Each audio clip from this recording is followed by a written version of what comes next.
Welcome back. देख रहे हैं आप बोले क्या बात है। और ब्रेक से पहले हमारे साथ थे शर्जील खान के लॉयर शगाना एजाज साहब, और उनसे बड़ी डिटेल में बात हुई क्योंकि 29 अगस्त तक जो है एक्सपेक्टेड है कि ट्रिब्यूनल जो है पीसीबी का वो अपना फैसला सुना देगा शर्जील खान के हवाले से। लेकिन उनके जो लॉयर हैं शगाना एजाज साहब इज़ प्रीटी कॉन्फिडेंट कि जो ऐसा कोई कंपेलिंग एविडेंस नहीं सबमिट किया है पीसीबी ने बिफोर द ट्रिब्यूनल, जिससे कि मतलब सीरियस जो 3 चार्जेस है शर्जील के ऊपर, स्पॉट फिक्सिंग के, meeting with the book maker वगैरह, एक्सेप्टिंग ऑफर, वो प्रूव हो सके। बहरहाल अब ये तो 29 अगस्त तक ही पता चलेगा क्या पोजीशन आती है शर्जील खान के हवाले से और उनके केस के हवाले से। लेकिन अब हमें ज्वाइन किया है, जैसे मैंने आपको कहा था कि हम हमारे साथ आज होंगे आसिफ खान, TV1 में अपना शो करते हैं, जर्नलिस्ट हैं, एनालिस्ट है, और ये भी जो है काफ़ी डीपली इस इशू को फॉलो कर रहे हैं, स्पॉट फिक्सिंग के जो इश्यूज़ हैं क्रिकेट में। और साथ ही साथ हमारे साथ लाहौर स्टूडियोज़ में अब हैं पाकिस्तान के साबिक टेस्ट स्पिनर अकरम रज़ा। और अकरम रज़ा को हमने आज इसलिए इनवाइट किया है क्योंकि अकरम रज़ा जो है 9 test matches, 49 one day international for Pakistan, और ये पीसीबी के एम्पायरिंग पैनल पे शामिल हो गए थे और बहुत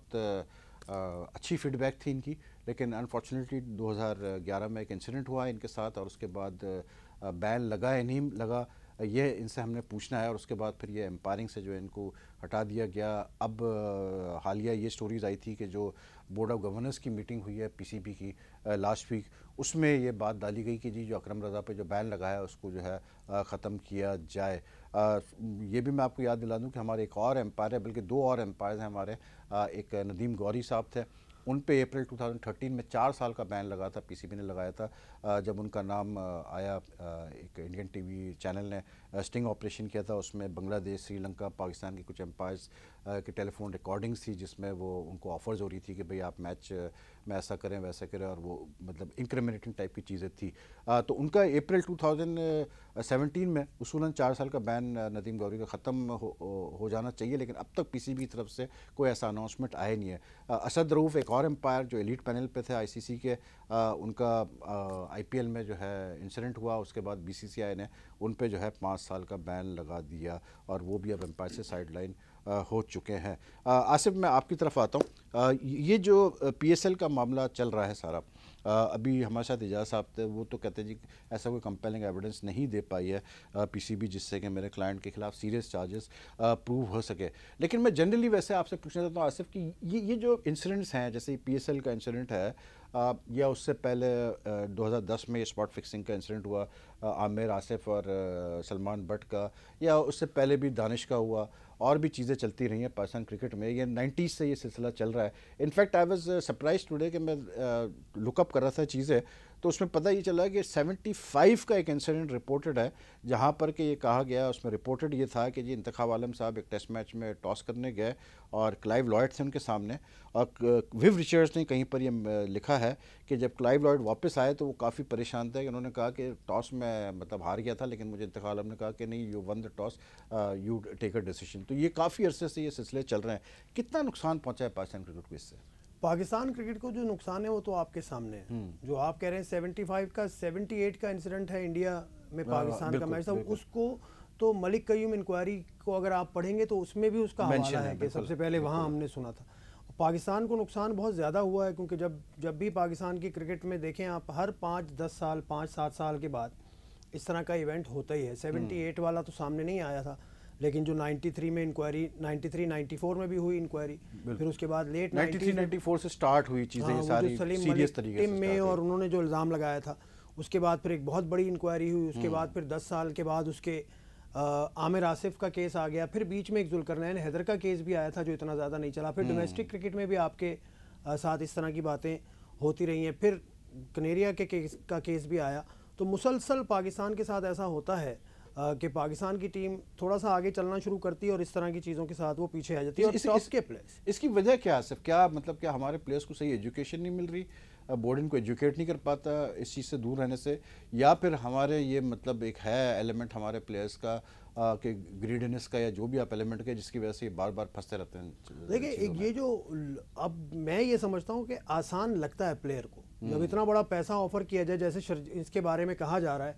कि 3 नो बॉल्स खेलने के या 2 डॉट बॉल्स खेलने के कोई 40 लाख रुपए ऑफर किए गए थे, तो ये बड़ा आसान काम है, कोई भी इसको करने पे चला जाएगा, क्योंकि इसमें आप पकड़े नहीं जाते। आप आमिर स्पॉट फिक्सिंग, हाँ स्पॉट फिक्सिंग की मैं बात कर रहा हूँ, मैच फिक्सिंग में तो 6-7 प्लेयर्स वो तो बिल्कुल, हाँ। और आईसीसी के जो लॉज हैं, जो जितना छोटा गेम होता चला जा रहा है उसमें आपको आसानी नजर आती है इस तरह के काम करने की। तो ये एक तो लालच का फैक्टर तो है, और दूसरा ये कि आसानी भी लगती है और ऐसा लगता है कि पकड़े नहीं जाएंगे, और बहुत कम ऐसा होता है कि अगर पकड़े जाते हैं तो बहुत सारे ऐसे होंगे जो शायद कर गए हों। आप स्कोर कार्ड्स उठा के देखें, बहुत सारे मैचेस के स्कोर कार्ड्स आप देखें, मुझे अभी भी याद है 2003 के वर्ल्ड कप में हमारे वहाँ जो इंक्वायरीज हुई अब तक, that is self is a record of sorts, क्योंकि जो मुझे याद है कि 94 से जब ये सिलसिला स्टार्ट हुआ, जब आपको याद होगा राशिद और बासित ने पहली दफ़ा ये शोर मचाया था वहाँ पर कि जी यहाँ पर ये हो रहा है, उसके बाद बल्कि उससे पहले वो चीज़ आ चुकी थी कि मार्क वॉ, टिम मे और शेन वॉर्न ने इल्ज़ाम लगाया कि जी सलीम मलिक ने हमें $1 लाख ऑफर किए थे कराची का टेस्ट हारने पे। इंसिडेंटली वो मैच हार गया। उसके बाद एक फ़खरुद्दीन जी इब्राहिम की ट्रिब्यूनल कमीशन बना था, पीसीबी ने बनाया, उसने क्लियर कर दिया सलीम मलिक को। उन्होंने कहा कि जी कोई एविडेंस आई नहीं स्टेटमेंट देने के लिए, ना टिम में, ना स्टीव वॉ और ना शेन वॉन, ना टिम में और ना मार्क वॉ आए, तो इसलिए उन्होंने क्लियर कर दिया। उसके बाद एक जस्टिस इजाज़ यूसुफ की इंक्वायरी हुई जब ये बहुत ज़्यादा मैच फिक्सिंग का चल रहा था। जस्टिस इजाज़ यूसुफ ने, I think if I am not mistaken, उन्होंने भी अराउंड 4-5 साल बाद अपना जब एक वो दिया, मतलब फाइंडिंग्स दी, उन्होंने सीरियसली उसमें ये कहा था कि 4-5 प्लेयर्स हैं, मैं उनके नाम यहाँ पर अगर मैं मतलब क्या उनके नाम लूँ, लेकिन सीनियर प्लेयर्स थे और उनके बारे में उसमें लिखा गया था, पीसीबी को एडवाइस किया गई थी कि जी एक प्रॉपर इन्वेस्टिगेशन आप करें और उस वक्त तक इन प्लेयर्स को पाकिस्तान की तरफ से ना खेलने दिया जाए, इनको सस्पेंड कर दिया जाए जब तक इंक्वायरी कंप्लीट नहीं हो। उसके बाद फिर एक भंडारी कमीशन बना आफ्टर 99 वर्ल्ड कप जो हम फाइनल हारे, उसने भी फिर क्लियर कर दिया था इनको सारे कि कोई मतलब 99 वर्ल्ड कप फाइनल में कुछ नहीं हुआ, ना बांग्लादेश के खिलाफ हुआ। फिर फाइनली जस्टिस कयूम कमीशन एक बनी, उन्होंने फिर जो फाइंडिंग्स है आपके सामने। तो हमारे में तो एक रिकॉर्ड ऑफ सॉर्ट्स है आसिफ कि इतनी कमीशन बने ये फिक्सिंग के ऊपर कि किसी और मुल्क में शायद मेरे से इतने कमीशन नहीं बने होंगे। लेकिन उसके बाद उसका नतीजा ये है कि आज भी 2017 में भी आके हम उसी मसले के साथ हम डील कर रहे हैं। रिकमेंडेशंस जितनी भी थी, मलिक कयूम इंक्वायरी एक बहुत बड़ी चीज़ समझी जाती है, उसकी रिकमेंडेशंस जितनी भी थी उन पे अगर तमाम पूरी तरीके से अमल दरामद भी उस पर नहीं हुआ, अगर उसमें 5 या 6 प्लेयर्स ऐसे हैं जिनके ऊपर बैन भी 2 पे को बैन किया था, बाकी सब पे फाइन्स थे। फाइन भी इसलिए थे कि for not cooperating with the tribunal. लेकिन उसके साथ साथ 2 तो ऐसे हैं जिन पे फाइन 3-3 लाख था, मुश्ताक अहमद और वसीम अकरम। उनके लिए तो अलग अलग पैराग्राफ्स भी लिखे गए हैं। वसीम अकरम के बारे में लिखा गया कि इंटेग्रिटी पर सीरियस डाउट्स हैं वसीम अकरम के, ये लिखा था उन्होंने, और ये कहा कि इनको सेंसर करें। उसमें एक बड़ी इंटरेस्टिंग रिकमेंडेशन थी, मुझे याद है, कि प्लेयर्स के जो एसेट्स हैं उनको चेक किया जाए, रेगुलरली उसको चेक करें। ऐसा हो रहा है या नहीं हो रहा मालूम नहीं मुझे, आज तक नहीं हो रहा। ये उसकी एक ऐसी रिकमेंडेशन थी जो कि जिस पे अमल नहीं हुआ। बाकी 94 से वो शुरू हुआ, 94 का शायद न्यूजीलैंड का टूर था, वहाँ से वो साउथ अफ्रीका न्यूजीलैंड से स्टार्ट हुआ, फिर राशिद और बासित ने साउथ अफ्रीका जिम्बाब्वे में, न्यूजीलैंड का कोई टूर था, उसमें बासित अली, वो एक वनडे इंटरनेशनल, वो बाद में फिर बातें खुली, इंजमामुल हक और गालिबन वकार यूनुस, शायद अकरम रजा साहब भी थे, कि इनकी मौजूदगी में सलीम मलिक साहब ने ऑफर किया राशिद लतीफ़ को, तो वो एक एक करके ये सारे उस चीज़ से। अकरम मुझे ये बताएं कि मतलब आज हम इसी चीज़ों पे फोकस कर रहे हैं, लेकिन आपसे मैं मतलब एक चीज़ ये ज़रूर पूछना चाह रहा था कि आपका जो केस हमारे सामने आया था वो ये आया था कि as reported in the media कि you were part on the PCB umpiring panel. आप अच्छा आपका सिलसिला चल रहा था, आपकी ग्रेडिंग बहुत अच्छी आ रही थी। 2011 में एक इंसिडेंट होता है कि कहीं पर एक पुलिस की रेड पड़ती है, वहाँ पर आप मौजूद होते हैं और पुलिस ये क्लेम करती है कि जी हमने 6 बुक मेकर्स को अरेस्ट किया और वो आईपीएल के मैचेस पे बैटिंग कर रहे थे जिसमें आपका भी नाम वो डाल देते हैं। But after 1 year I think you were cleared by sessions court और डिस्ट्रिक्ट कोर्ट ने आपको क्लियर कर दिया था इस चीज़ से, लेकिन उस असने में पीसीबी ने आप पे बैन गालिबन लगाया और आपको एम्पायरिंग से हटा दिया। उसके बाद जब ये आपको कोर्ट ने क्लियर किया तो मीडिया में एज रिपोर्टेड है कि आपने कोई प्रेस कॉन्फ्रेंस की जिसमें आपने कुछ बातें की जिसकी वजह से पीसीबी ने फिर आप पे एक अनऑफिशियल बैन लगा दिया और जो है अब जाके ये कहानियाँ आई हैं कि जी बोर्ड ऑफ गवर्नेंस में वो बैन रिव्यू हुआ है और उसको हटा दिया गया है। तो क्या स्टोरी है क्या? वैद भाई, सबसे पहले तो मैं जो आपके साथ दोस्त बैठे हैं इनको सलाम। और जो आपने सवाल किया उसका मैं जवाब देने लगा हूँ कि जो इंसिडेंट 2011 में हुआ, मेरे एक दोस्त हैं लिबर्टी मार्केट में जिनका प्लाज़ा है, तो मैं वहाँ पे गया था और वहाँ पे उनका ऑफिस है जो एक प्रेस का काम करता है और एक कपड़े का काम करता है। तो वहाँ कोई भी ऐसा काम जो कि सोसाइटी में बुरा समझा जाता है, वो काम करते वक्त कभी भी दरवाजे ऑफिस के नहीं खुले होते, कमरों के दरवाजे नहीं खुले होते, और पुलिस जब रेड करती है तो हम बैठे होते हैं और बातें कर रहे होते हैं और चाय पी रहे होते हैं। तो इस तरह की सिचुएशन वो आई। इनफैक्ट वो मैंने फाइंड आउट किया था बाद में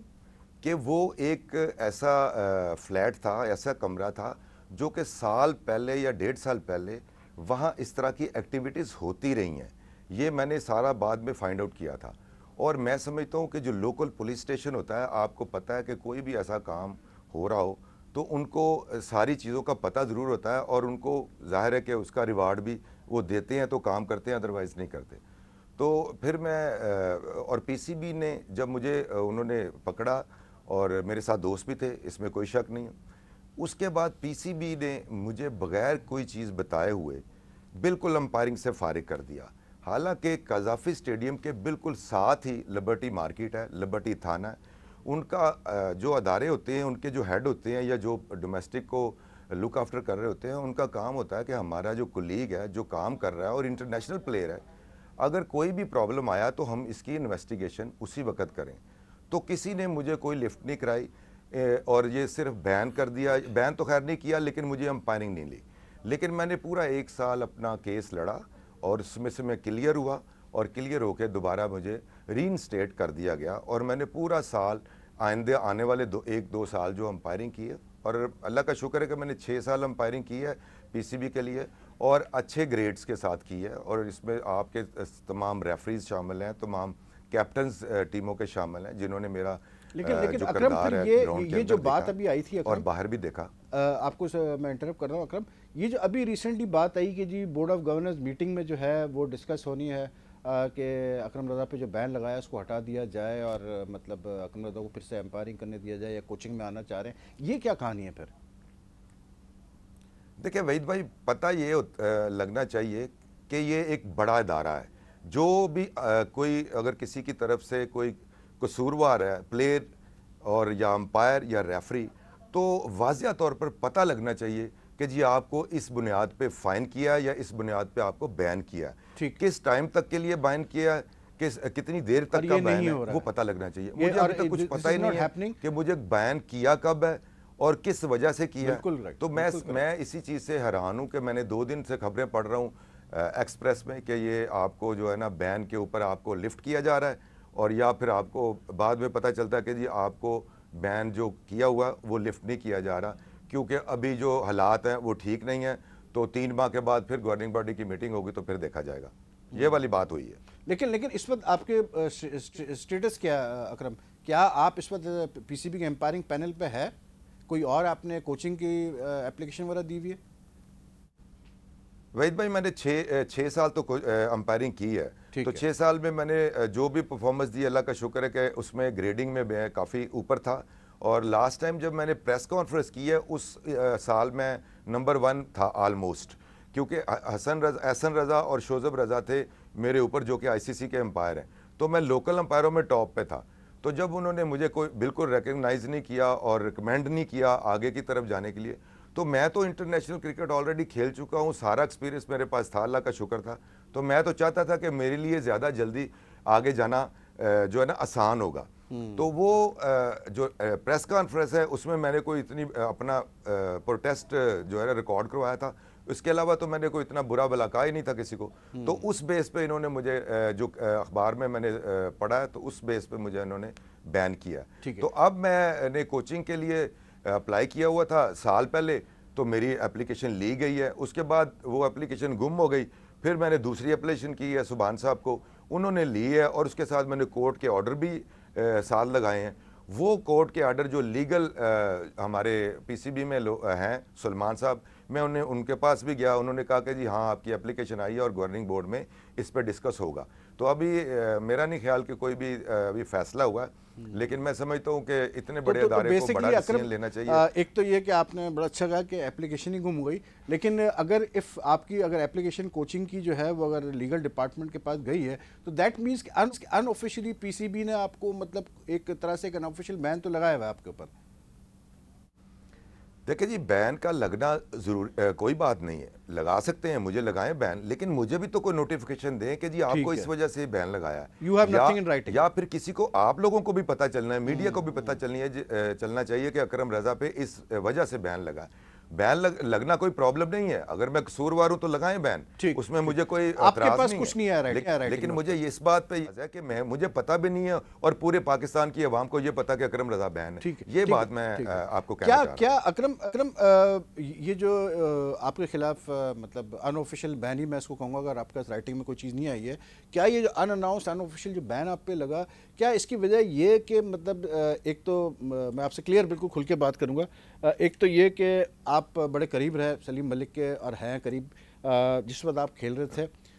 उस वक्त जस्टिस कयूम की रिपोर्ट का जब मामला चला तो उसमें भी आपका एक दो जगह पे जिक्र आया, और फिर ये जो केस हुआ जैसा आपने बताया लिबर्टी मार्केट में, जो पुलिस ने क्लेम किया कि जी यहाँ पर जो है बैटिंग चल रही थी और आईपीएल के मैचेस पे और हमने अरेस्ट किए बुक मेकर्स, क्या उसकी वजह से आपको लगता है कि पीसीबी का इतना एक्सट्रीम रिएक्शन आया?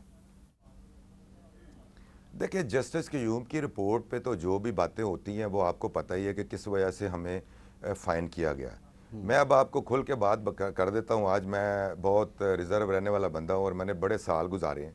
अब मुझसे कुछ डिमांड की गई थी जो कि मैंने पूरी नहीं की और उसकी वजह से मुझे फ़ाइन हो गया, ठीक है। और आपको भी इस रिपोर्ट की एक एक लफ्ज़ का पता है कि क्या किसने कहा और क्या किसने नहीं कहा। उस वक्त आज से 20 साल पहले प्रोफेशनल जेलसी इतनी ज़्यादा थी पाकिस्तान टीम में कि मैं आपको क्या बताऊं, सारे एक दूसरे को खाने को पड़ रहे थे और इल्ज़ाम लगाने को पड़ रहे थे। नहीं, लेकिन अकरम डिमांड क्या की गई थी आपसे? 5 लाख की डिमांड थी वहीद भाई, और मैं पहले भी बता चुका हूं और ये मैं आपको बताता हूं कि मुझे डायरेक्ट उनकी तरफ से नहीं थी, उनके साथ जो भी लोग होते हैं जिन्होंने दूसरों को से भी लिए होंगे पैसे, ये बात नहीं है मैं कह रहा हूँ। लेकिन मैं आज आपको इतने सालों के बाद इसलिए कह रहा हूँ कि इतना ज़्यादा किसी को भी मतलब है वो आप करते हैं, पूरा पाकिस्तान सुनता है, पाकिस्तान के सामने सबको बदनाम किया जाता है। और मैंने आपको इसीलिए आज कहा है कि ये चीज़ें जो है ना ऑलरेडी आ चुकी हैं और जस्टिस कयूम साहब ने ये बातें की हुई हैं टेलीफोन पे कि मेरे ऊपर बहुत सारा प्रेशर था तो मैंने इन लोगों को खिलाया। अब भाई आपके पास प्रेशर था तो आप जस्टिस काहे के हैं, आपने जस्टिस किया किसके साथ है? तो मैं ये चीज़ें समझता हूँ कि लेकिन अकरम मतलब आप जो कह रहे हैं कि उनके टेलीफोन का बहरहाल ठीक है, वो अभी रिसेंटली उनका एक इंटरव्यू चला था जस्टिस कयूम का जिसमें हाँ मुझे याद है उन्होंने ये बात कही मुझ पर प्रेशर था कि थोड़ा सा हाथ हल्का रखे। लेकिन ये जो आप बात कर रहे हैं कि जी मतलब मुझसे डिमांड की गई और इनडायरेक्टली आपका इशारा जो है वो उन लोगों की तरफ ही है जो इन्वॉल्व थे इस केस को चलाने में, तो ये तो एक बड़ा एक सीरियस किस्म का एलिगेशन है। और नहीं, मैं तो किसी जगह पे भी कह सकता हूँ, मैंने तो पाकिस्तान टीम में 3 दफ़ा कुरान उठाया, हमने तो बार बार कुरान उठा के क्रिकेट खेली है और बहुत थोड़ी सी खेली है, उसके बावजूद भी हमारे ऊपर इल्ज़ाम लग गया। तो मैं समझता हूँ कि ये पाकिस्तान टीम में आपको पाकिस्तान टीम में खत्म होनी चाहिए। आपकी यू आर अ परफॉर्मर, और मुझे याद है कि आप तो मतलब जिस वक्त खेल रहे थे आप if I am not mistaken आपने पाकिस्तान से आपका जब डेब्यू हुआ उसके बाद से you were considered a very good one day bowler और मेरिट पे आप खेले, तो आपको क्या जरूरत पड़ी 3-3 दफ़ा जो है कुरान पे हाथ रखने की और कस्में खाने की? नहीं, सबने सारी टीम ने जब उठाया, शारजा में कुरान उठाया, जिम्बाब्वे में कुरान उठाया, साउथ अफ्रीका में कुरान उठाया, तो जब आप टीम का हिस्सा हैं तो आपको जब मैनेजर इंतखाब आलम साहब कह रहे हैं कि कुरान उठाना पड़ेगा, सारों ने उठाया तो मुझे भी उठाना पड़ा, तो मैंने भी उठाया। बात यह कि उस वक़्त काफ़ी सारा क्लैश आपको पता चल रहा था वसीम अकरम और वकार यूनुस के दरमियान जब सलीम मलिक कैप्टन बने हैं। तो बहुत सारी चीज़ें आपको मतलब पता है कि ये प्रोफेशनल जेलसी इतनी ज़्यादा थी कि एक दूसरे के साथ मतलब लड़ाई भी होती थी और पाकिस्तान उसमें बहुत अच्छी परफॉर्मेंस भी कर रहा था।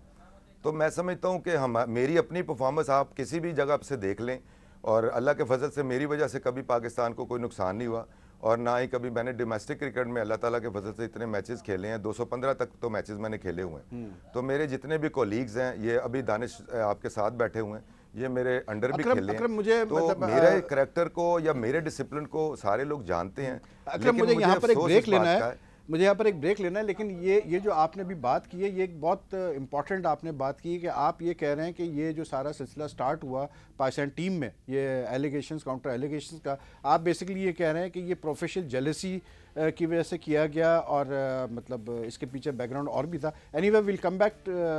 आफ्टर द ब्रेक, और ब्रेक के बाद फिर हम आसिफ से और दानिश से भी बात करेंगे, और अकरम तो रज़ा भी हमारे साथ लाहौर स्टूडियो में मौजूद है।